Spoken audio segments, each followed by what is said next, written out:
Hello, coucou, nous voici, nous voilou. Je pense que le direct commence et je vais attendre votre arrivée pour savoir si on me voit bien, si on m'entend bien.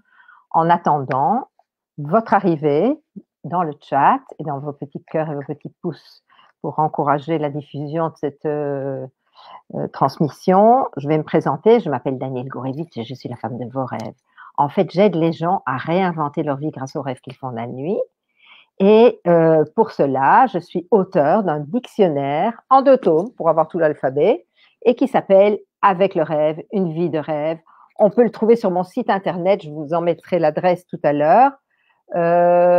C'est un dictionnaire qui vous amène une gymnastique de l'esprit et qui vous aide à dépatouiller tout ce qui se passe la nuit pour prendre conscience des choses. Donc, je vois vous commencer à arriver. Est-ce que vous m'entendez? Est-ce que vous me voyez? Petit cœur, petit pouce, comme ça, peut-être un petit cœur ou un petit pouce, savoir si vous m'entendez, si vous me voyez, pour ne pas parler dans le vide, évidemment. Aujourd'hui, on va prendre conscience ou pas conscience. Est-ce qu'on va être dans l'inconscient ou dans l'inconscience? Et ça va être ça le sujet du jour. Et comment est-ce que je vais développer ça? Je vais vous donner des exemples de rêves. Et comment est-ce qu'on peut décoder tous ces mots que je vous ai trouvés pour vous montrer comment plonger dans le rêve, plonger dans votre inconscient et jouer avec ça pour essayer de comprendre quel est le message qu'on vous transmet, parce que la nuit, nous sommes guidés, nos rêves nous veulent du bien. Prenez un tube de rouge à lèvres, prenez vos miroirs et écrivez « Mes rêves me veulent du bien ». Et ô combien ils me veulent du bien, du coup, je reçois un message, un rêve que l'on n'interpréterait pas serait comme une lettre que l'on n'ouvrirait pas, je reçois du courrier, le facteur est passé, mais il faut essayer de comprendre de quoi il s'agit. Alors effectivement, on a plusieurs niveaux de lecture pour nos rêves, pour mieux les comprendre. On a le niveau prémonitoire, ok. Et qu'est-ce que c'est le prémonitoire? C'est voilà, j'ai vu ça dans mon rêve et je vois ça dans la vie. Il n'y a pas besoin de décoder, c'est ça qui va se réaliser. Or, un rêve est un soixantième d'une prophétie selon nos sages. Qu'est-ce que ça veut dire un rêve est un soixantième d'une prophétie? Ça veut dire qu'alors tous les rêves seraient prémonitoires. Peut-être pas au premier niveau, mais alors à un autre niveau, une fois que j'ai décodé, je retrouve le message qui est prémonitoire. Un rêve, c'est un soixantième de prophétie. Damien, est-ce que tu m'entends? Est-ce que tu me vois? Bonsoir. Est-ce que tu vas bien? Et figure-toi que tu vas adorer la diffusion aujourd'hui, parce que toutes les questions que tu m'as posées, figure-toi que j'y réponds aujourd'hui par rapport à décoder tout ce qu'on a dans nos rêves, tout ce que tu m'as demandé. Et quand vous avez une question par rapport à vos rêves, je suis là, ou dans un groupe qui s'appelle Réinventer votre vie grâce à vos nuits, tout sur vos rêves ici.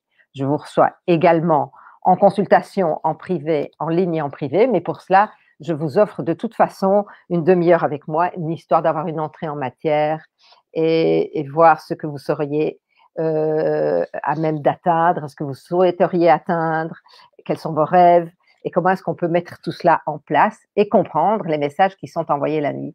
Oui, je vais bien, merci. Je vais très bien, Damien. Je vous annonce une surprise déjà maintenant. Je rappellerai ça tout à l'heure. Le mercredi 17 mars à 20h, ce sera le prochain live. Et en fait, ce sera une nouvelle série avec Pascaline Tellandier. Avec Pascaline, on va échanger, comme avec Sarah, on va continuer avec Sarah, mais il y aura aussi des lives avec Pascaline.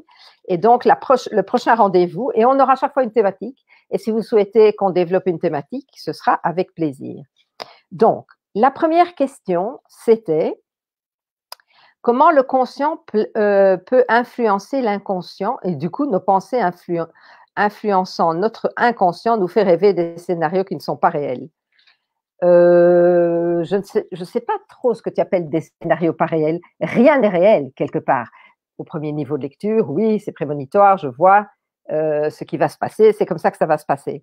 Mais tout est réel. La question, c'est, une fois que je décode, je retrouve toute la cohérence de mon vécu. Si je décode bien mon rêve, Dieu nous parle à travers un langage qui s'appelle le langage des symboles. C'est une manière de communiquer avec le divin, avec le ciel. On nous parle à travers des symboles. Pourquoi? La question, c'est pourquoi? Pour plonger dans notre inconscient, justement. Donc, oui, ce ne sont pas des chimères, ce ne sont pas des illusions, c'est fantasque parfois, on croit que ce n'est pas la réalité, parce que c'est un langage qui vient sous forme de symboles. Je veux dire des rêves qui nous parlent, qui nous parlent pas par rapport à ce qu'on vit. Un rêve utilise ton environnement actuel, par exemple. Ton environnement actuel ou tes histoires de bureau, par exemple, ou une contravention, ton vécu quotidien, ok? Ton rêve utilise un scénario et dans le rêve, tu vois que ça n'a aucune cohérence avec ton vécu. Je te donne un exemple, ok? C'est pas du tout ça qui se passe au bureau, mais c'est ton environnement, ou bien la contribution, la contravention, tu vas pas encore avoir une contravention, mais ça utilise un devenu pour te raconter un devenir possible, si tu le choisis ou si tu ne le choisis pas, on te propose une tournure à l'événement. Donc oui, il faut traduire tout par rapport à ce que tu vis maintenant. Maintenant, ton rêve te parle parfois d'une situation qui va se réaliser dans 6 mois, dans 1 an, dans 3 ans. Et tout d'un coup, tu en as rêvé aujourd'hui. Et puis à ce moment-là, tu vas dire, waouh, à ce moment-là, j'en avais rêvé. Le nombre de rêves qui t'arrivent en te disant, c'est pas du tout ça. Une fois que tu l'as traduit, pas dans le prémonitoire, le visuel, pur et dur au premier niveau de lecture, mais tu as un scénario qui n'est. Une fois que tu as traduit ton rêve bien, tu dis, mais ça n'est pas cohérent avec mon vécu actuel. Je suis pas dans un choix par rapport à aller aux États-Unis, par exemple. C'est pas du tout ça.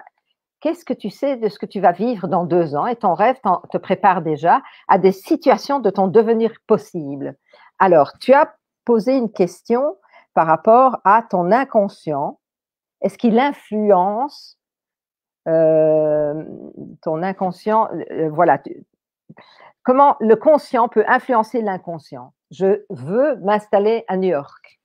Et tout d'un coup, tes rêves vont parler de partir, de quitter le pays, ou bien d'un déménagement, ou bien d'un nouvel amour ailleurs, dans un nouveau pays ou aux États-Unis, etc. Oui, le conscient influence nos rêves par rapport à nos désirs, par rapport à nos frustrations, par rapport à ce qu'on a à dépasser. Des conseils sont là.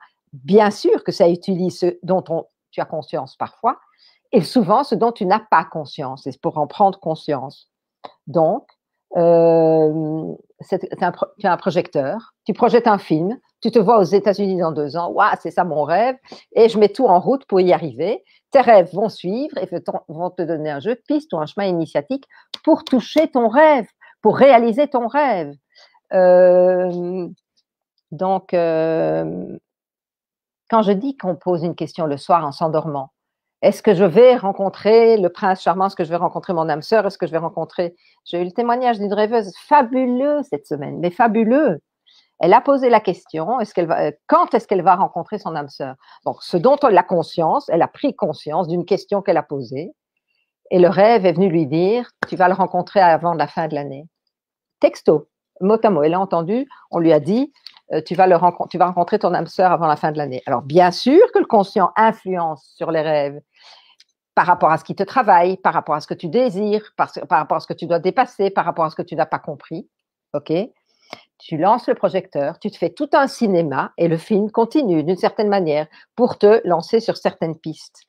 La question, en fait, c'est parfois tu te limites, Damien, je pense, et j'ai envie de te dire, te rapporter une citation d'un inconnu, mais une citation très connue. L'ouverture d'esprit, c'est pas une fracture du crâne. L'ouverture d'esprit, il faut être ouvert. Il faut se laisser porter par la magie de la vie. Oui, ton rêve te parle d'une situation actuelle, parfois, ou parfois pour la dépasser.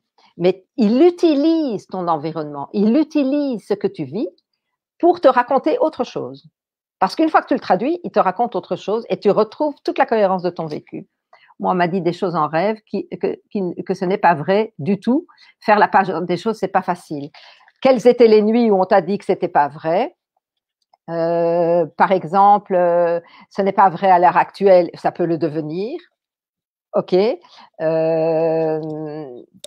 Maintenant, il faut voir, et ça, je vous ai déjà transmis, à quel niveau tu t'élèves la nuit pour que ton âme s'élève et elle va reprendre une information d'un ciel plus élevé, d'un niveau spirituel plus élevé. Si tu es bassement dans la matière, dans l'alimentation du soir lourde, un verre de vin, et tu es complètement, oh, de toute façon, c'est des bêtises, tout ça, l'information vient d'un bas astral et tu peux moins t'y fier. Donc, tu peux reconnaître à la force de ton rêve d'où vient le message et si tu peux te fier à ce message.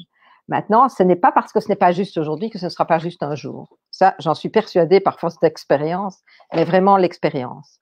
Alors, le rêve peut servir à consolider ses souvenirs, à relâcher la pression, à entretenir une machine neuronale, vous allez adorer tout ça, à conserver son unicité, à reprogrammer son identité génétique. Oui, mais il y a la partie spirituelle en plus.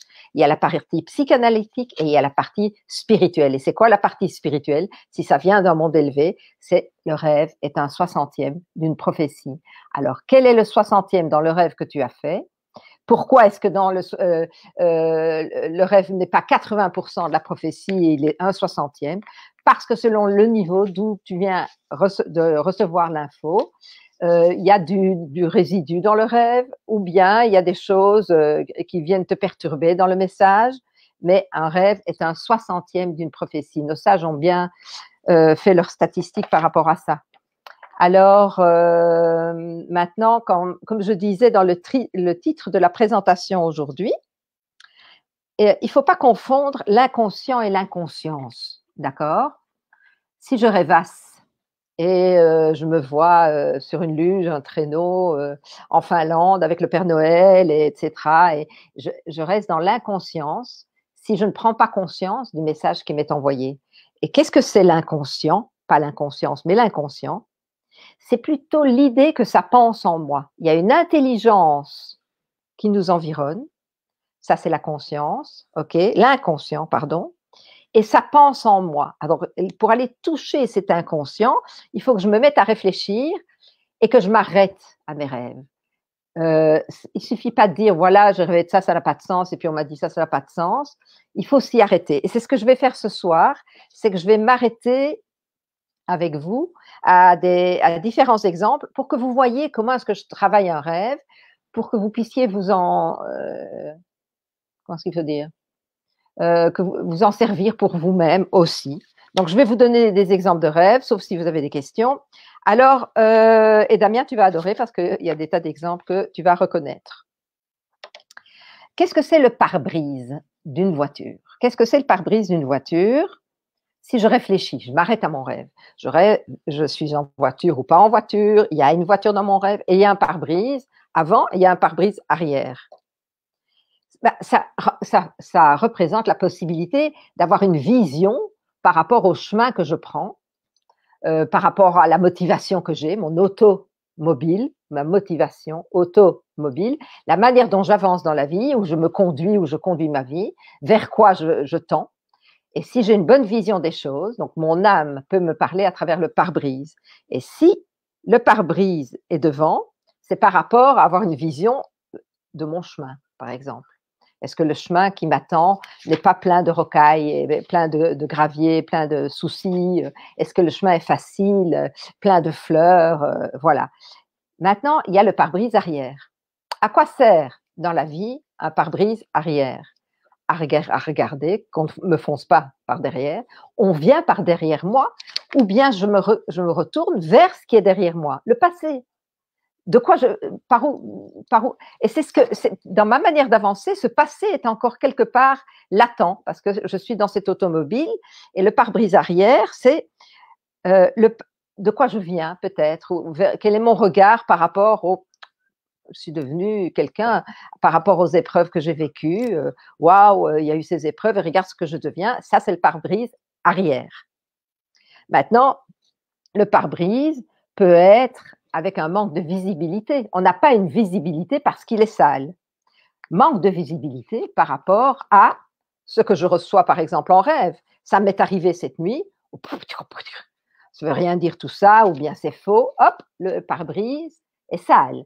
Il y a un manque de visibilité par rapport à ce que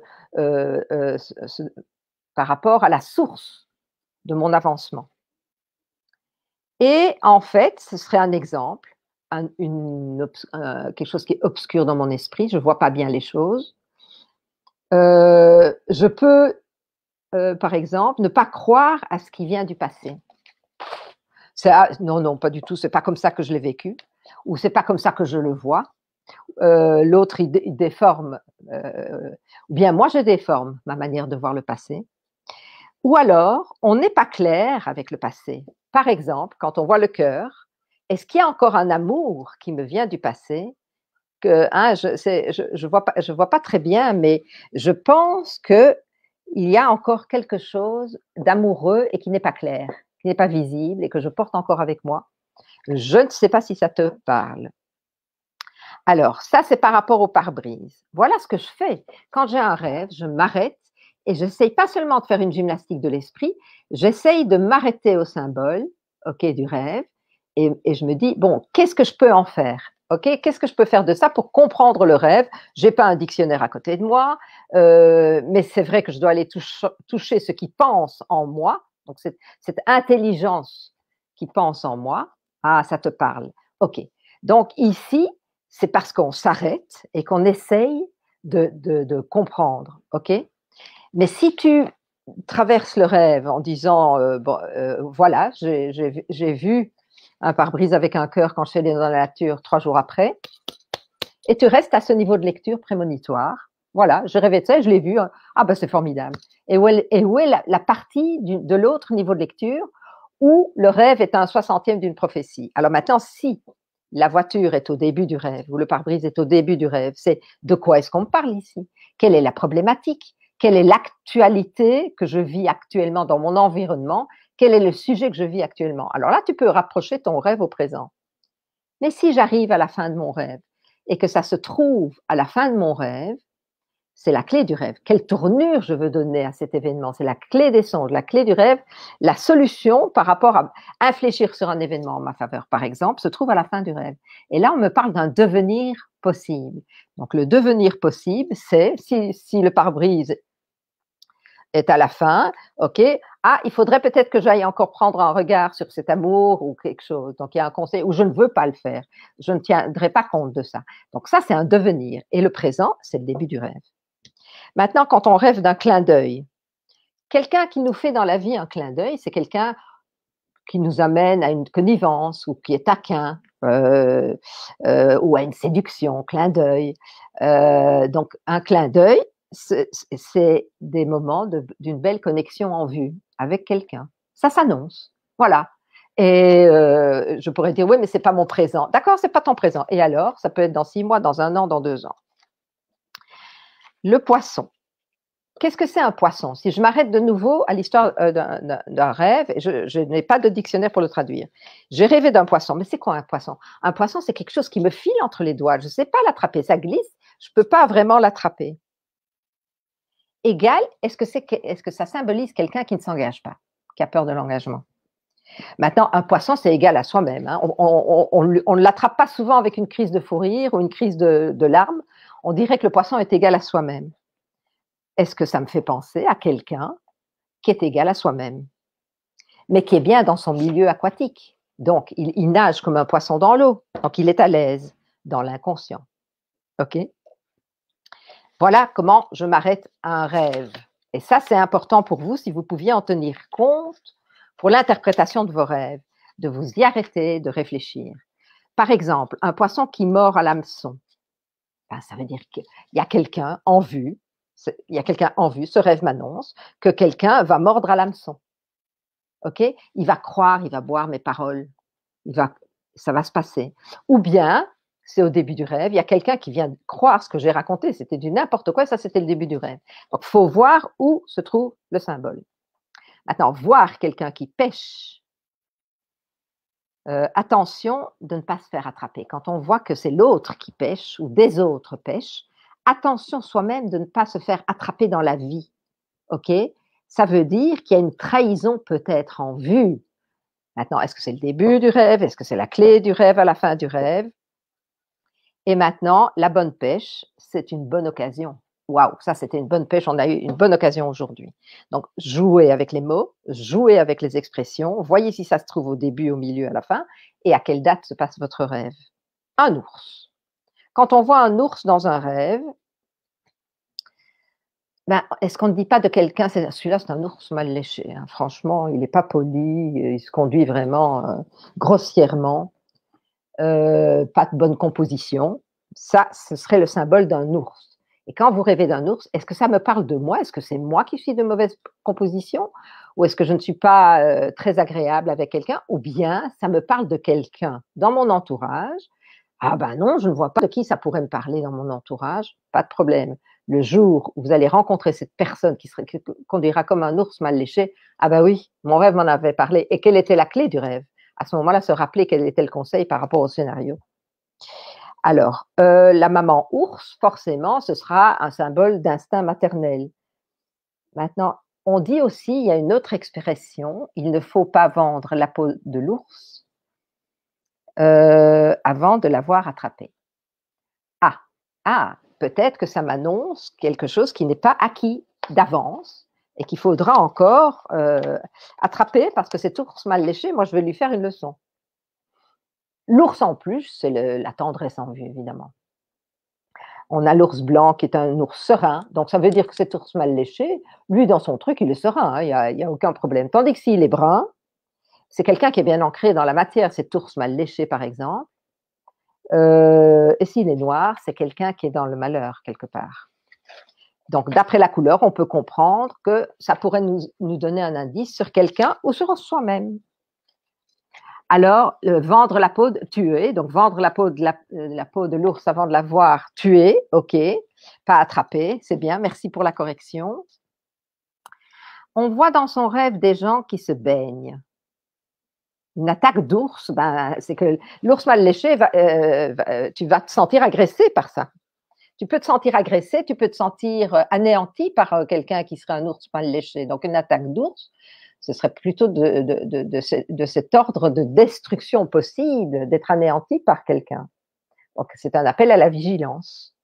Peut-être que le rêve vient t'avertir, parce qu'il y a des rêves d'avertissement, et si on en tient compte, eh bien, on aura le dessus.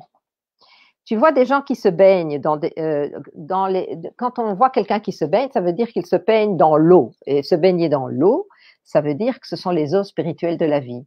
Est-ce qu'elles sont boueuses? Est-ce qu'on est dans les angoisses? Est-ce qu'elles sont claires? Tout est limpide? Ou tout baigne? Donc, ça veut dire que tu vois une foule de gens dans le bien-être. Et je ne connais pas toute la trame du rêve. Maintenant, passer une porte. Qu'est-ce qui se passe quand je passe une porte?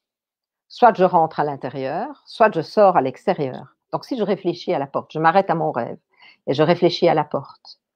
Donc, ça veut dire que si je sors, je passe la porte et je sors, c'est un symbole que je vais à l'extérieur de là où je me trouvais.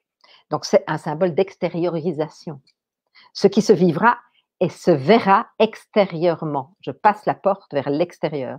Et si je passe la porte vers l'intérieur, eh ben, je vais vers ce qui compte intérieurement. Donc, c'est l'intériorité.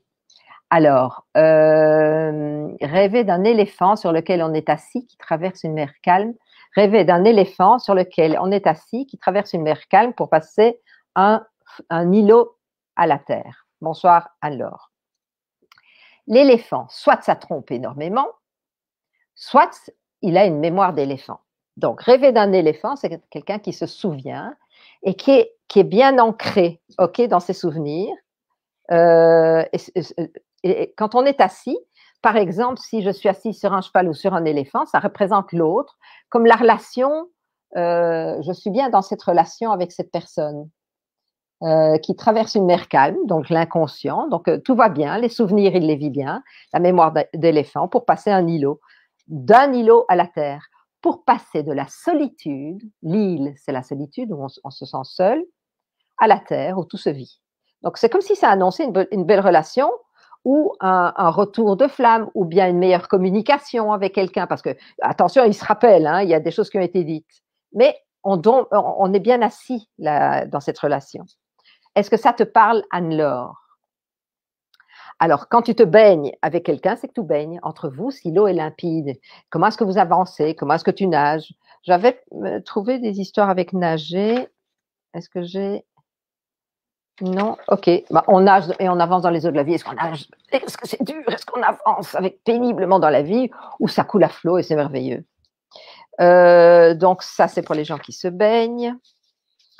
Monter les escaliers. Ah, qu'est-ce que ça veut dire monter les escaliers? Oh, bah, c'est des bêtises. Je rêvais que je monte les escaliers, ça veut rien dire. Ah bon. Ben, ça veut dire qu'on gravit des marches. Ça veut dire qu'on va gravir où il faut gravir. Ou bien qu'on est en train de gravir, si c'est au début du rêve, ou si c'est à la fin du rêve. Ah, génial, Anne-Laure, ça me fait plaisir. Ça veut dire qu'on gravit les marches. Il y a un symbole là-dedans d'un mouvement ascendant vers quelque chose de plus élevé.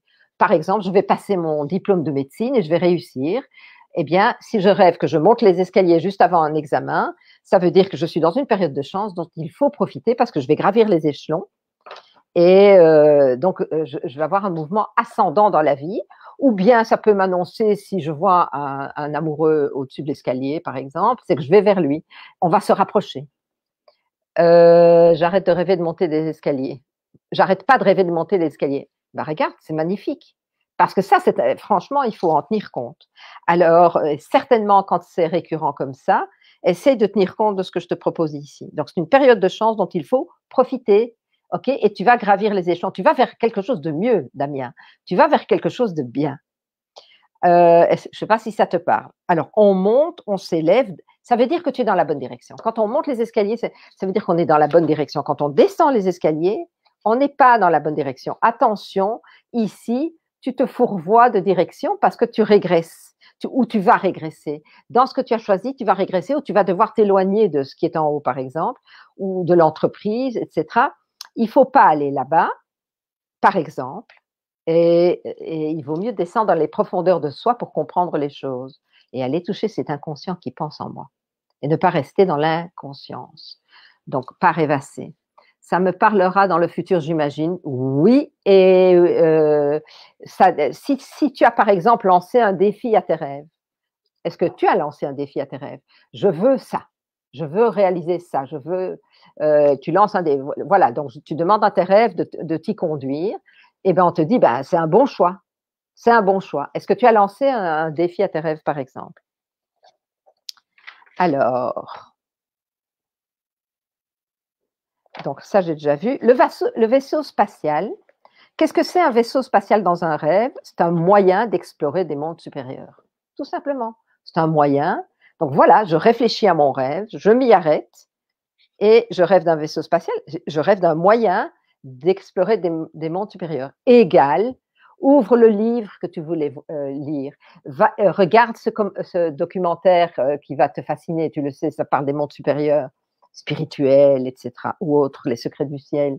Ça veut dire, le vaisseau, c'est le moyen. Donc, j'ai réfléchi à mon rêve. Je ne trouve pas la traduction du mot vaisseau, mais je sais que c'est un moyen d'explorer des mondes supérieurs. Égal, je peux atteindre ce qui n'est pas à ma portée, parce que c'est spatial, c'est un vaisseau spatial. J'ai les moyens d'atteindre ce qui n'est pas à ma portée. Par contre, si je rêve d'une bataille spatiale, ça veut dire que la bataille, c'est la guerre. La bataille, c'est le conflit. La bataille, c'est on n'est pas bien. On est en désaccord avec les astres, avec le karma. On en veut à la vie, avec Dieu, par exemple. Mais qu'est-ce qu'il m'envoie comme histoire? On est en conflit intérieur spirituel. Ça, c'est la bataille spatiale. Donc, il faut voir comment se termine le rêve pour voir comment sortir de cela. Et quand on regarde les étoiles avec quelqu'un, ça c'est fabuleux, hein, ça c'est waouh. Regarder les étoiles avec quelqu'un en rêve, c'est regarder l'espoir qu'il y a entre vous. Parce que les étoiles, c'est l'espoir. Dans la nuit, regardez ce qui brille, c'est tout ce que je peux espérer, la prospérité qui vient du ciel. Je peux espérer la prospérité qui vient du ciel avec cette personne. Rêve d'un chaman qui s'approche de moi et son énergie est telle que je me suis évanouie. Alors, le chaman, c'est comme tous les êtres religieux, ce sont des conseils. Par exemple, un moine, un rabbin, un chaman, il s'approche et son énergie est telle que je me suis évanouie. C'est-à-dire que tu as perdu conscience. Lui, il a tellement de conscience et toi pas. S'évanouir, c'est perdre connaissance, perdre conscience. C'est ça, s'évanouir. Donc ça veut dire qu'il y a un malaise et on s'évanouit. Donc on est dans le malaise, alors que le chaman, lui, pas du tout. Il est tellement éclairé, illuminé, et que toi, c'est comme si tu ne prenais pas un enseignement et que c'est comme si si c'est à la fin que tu t'évanouis, je ne vais pas tenir compte ou il ne faut pas tenir compte de quelque chose. Je ne sais pas si ça te parle. Alors, regardez l'espoir, la prospérité qui vient du ciel. Et quand on voit des étoiles filantes, ben, c'est un changement rapide, tout simplement, qui est en vue devant nous. Alors, vouloir s'asseoir sur les genoux de quelqu'un, eh bien, c'est qu'on a envie de se reposer sur vous. Ça veut dire qu'on vous croit ou que cette personne est en demande de soutien. Maintenant, si c'est vous qui allez vous asseoir sur les genoux de quelqu'un, et peut-être que vous voulez vous reposer, vous poser et compter sur cette personne. Et peut-être que si le rêve, par exemple, se fait à côté d'une fontaine à sec, ben, il n'y a pas d'amour, je ne boirai pas de ton eau, la fontaine est à sec, égal, ça ne servira à rien de compter sur cette personne et de l'attendre, parce que rien ne se passera avec. Ok, merci, avec plaisir. Les patins à roulettes, c'est quoi? Eh ben, c'est un duo, puisqu'il y en a deux, et c'est un déplacement aisé à deux. Les patins en roulette, c'est un déplacement aisé à deux. Maintenant, glisser sur un sol mouillé, la position où l'on a difficile de tenir sur le long terme. Quand on voit un sol mouillé, c'est qu'on ne va pas tenir. On peut déraper. OK? Égal, attention. Ici, il y a peut-être une déception en vue où on va échouer. Par exemple, l'autre est allé regarder ailleurs, mais moi, à ça, je ne m'attendais pas, par exemple. Ça veut dire que je peux glisser, et le rêve m'annonce cette déception, sauf s'il y a un scénario qui me permet d'en sortir. Ça peut être la déception dans le travail. Je comptais tellement sur cet associé et ça ne va rien donner, quoi. Ça va être la pente dérapante. André Laure, bonsoir, je rêve souvent d'une vague qui me poursuit. Alors la vague, il y a le vague à l'âme et il y a les turbulences de notre inconscient et ça va être houleux. Et ce qui est houleux me poursuit, c'est-à-dire que je ne suis pas…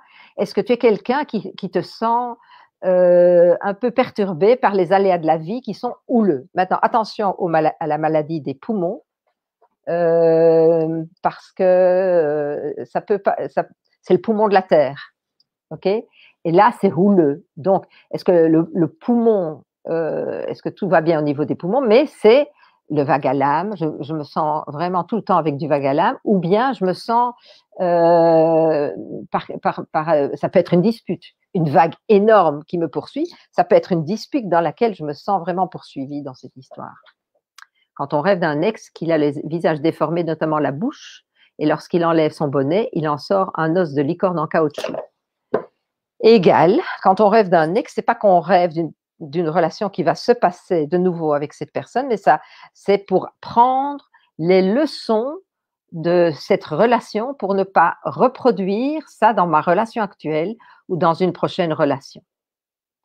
Et son visage est déformé, c'est-à-dire que ce n'était pas de toute beauté ce qui a été vécu là, et notamment la bouche, comme s'il y avait une mauvaise langue là-dedans ou des propos qui sont blessants. Et lorsqu'il enlève, il en sort une licorne, mais en caoutchouc, c'est-à-dire aucune élévation spirituelle, c'est assez bas. Est-ce que ça te parle?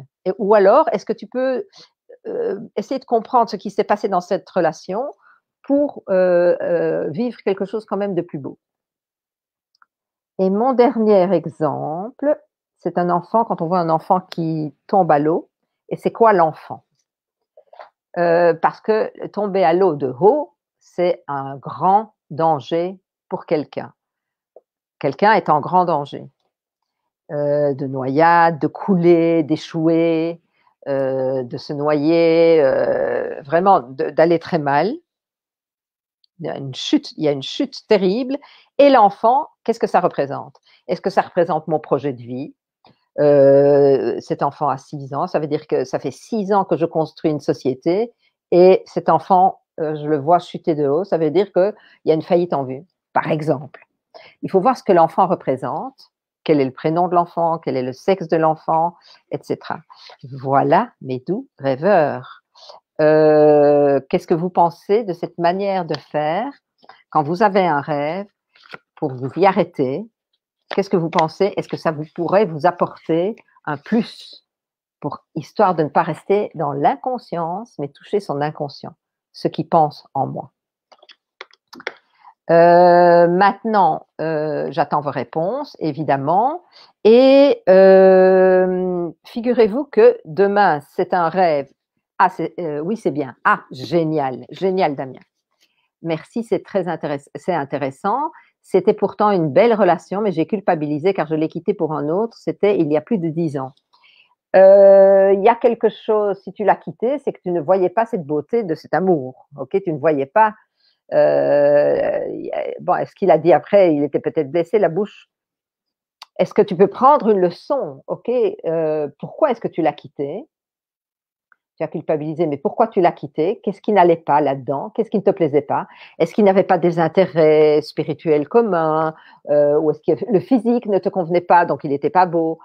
Qu'est-ce qui fait que tu l'as quitté pour un autre? Ok, c'était il y a plus de 10 ans, mais si tu fais ce rêve maintenant, c'est qu'il y a une raison, soit de ne pas reproduire quelque chose dans ta relation actuelle, soit dans la prochaine. Donc il serait utile, comme les rêves nous demandent de nous y arrêter, de réfléchir, il serait utile de t'arrêter à ça et de trouver la réponse sincèrement. Demain, ce seront des rêves qui seront utiles. C'est le rêve 26 et 27 après-demain matin. Donc, nous, on est le lundi 8 mars. Donc, demain matin, le 9, on se réveille avec le rêve 26, c'est-à-dire dont les effets seront utiles. À savoir, qu'est-ce que ça veut dire, les rêves seront utiles. Il sera utile de faire ceci ou de savoir cela. Donc ça, c'est l'impact sur l'interprétation de rêves selon l'influence des lunaisons. Et pourquoi le 26? Depuis la nouvelle lune, demain, on se réveille avec le rêve 26. Depuis le rêve, c'était le 12 qu'on a eu le rêve numéro 1. Après la nouvelle lune, etc. Et on a numéroté nos nuits et ça a un impact sur nos rêves. Et le lendemain, le mardi matin, demain mardi, c'est le 9, donc c'est rêves à effet utile, et mercredi, le 10, amenant de la joie. Ce seront des rêves qui vont amener de la joie.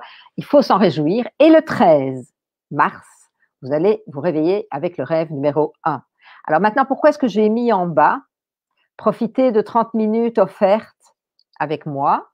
Si vous avez envie d'un coaching de rêve en ligne et en privé, si vous voulez réaliser un rêve, vous ne comprenez pas vos rêves, vous êtes toujours dans un échec, dans quelque chose et vous voudriez en parler, voir ce qu'on peut faire avec vos rêves autour de cela, je vous offre on fait connaissance. Vous m'écrivez à info@danielgourevitch.com. Ok, je vous mets ici l'adresse et de mon site internet pour les dictionnaires et de mon adresse courriel pour me contacter si vous avez envie d'une petite demi-heure en ligne et en privé, et ce sera avec plaisir. Donc maintenant, je vous remets ça, c'est offert, évidemment, il n'y a aucune condition par rapport à ça, c'est cadeau pur et dur. Histoire d'entrer dans le monde de vos rêves et de les réaliser, de lancer un défi à vos rêves et que tout aille bien. Maintenant, voilà, Anne-Laure, tu vas réfléchir, c'est super. J'ai aussi rêvé d'un sac de sciure que j'amène dans une cave. Il y a de l'usure, donc la cave, c'est dans les bassements. Donc la cave, c'est quelque chose qui est dans l'inconscient et dont on n'a pas conscience à la fin du rêve. C'est comme si à la fin du rêve, il y a une chose dont tu vas pas prendre conscience, même avec la traduction, à savoir la sciure. Donc, qu'est-ce que c'est une sciure? C'est une sciure de bois, j'imagine. C'est quand on scie du bois et ce sont les miettes. C'est comme si tu avais un sac de miettes, des résidus de ce que tu amènes dans l'inconscient, tu n'en fais rien. Je ne sais pas si ça te parle. Ça, c'est André Laure. Est-ce que ça te parle? Voilà, j'attends les réponses. Oui, mais si c'est pas beau, ça, si c'est pas beau. Écoutez, mes doux rêveurs, je vais vous revenir avec Pascaline Télandier le 17 mars. On va chaque fois avoir une thématique, vous pourrez même la choisir, dans laquelle on va introduire plein de choses, comme avec Sarah, mais qui, elle, est autour du bien-être. Et avec Pascaline, une fois toutes les 2 semaines, une fois tous les mois, donc c'est 2 semaines, Au bout de 2 semaines, ce sera Sarah. Au bout de 2 semaines, ce sera Pascaline. Et là, les sujets seront beaucoup plus vastes. Vous pouvez introduire tous les sujets parce que le rêve touche tout. Donc, si vous avez des questions, n'hésitez pas. Si vous voulez qu'on développe des sujets ensemble, la culpabilité, le mauvais sommeil, n'importe. Vous touchez des tas de sujets et vous pouvez faire la demande pour qu'on développe ceci. Je crois que j'aurai besoin d'aide pour passer un cap dans la compréhension de tous ces rêves. Je peux te recevoir en ligne, Damien. Je t'offre, comme à tout le monde, une entrée en matière. C'est avec plaisir. C'est quand tu veux. Il suffit que tu me contactes. Vous avez tous droit à ça. Voilà, mes doux rêveurs. Donc, faites de doux rêves. Célébrez bien la magie de vos nuits parce qu'elle va vous donner de la magie dans votre vie. Et Damien, l'ouverture d'esprit, c'est pas une fracture du crâne. L'ouverture d'esprit, c'est pas une fracture du crâne. Faites de beaux rêves et que tout soit. Et allez jusqu'au bout de vos rêves, réalisez-les et lancez un défi à vos rêves et dites, moi, ça je veux, mais ça, j'y arriverai. Ça marche, ça marche. Prenez un tube de rouge à lèvres et écrivez sur tous les miroirs de la maison, mes rêves me veulent du bien et j'apprends à m'en rappeler et c'est bon. Merci aussi, bonne semaine et à tout bientôt. Au revoir, au revoir.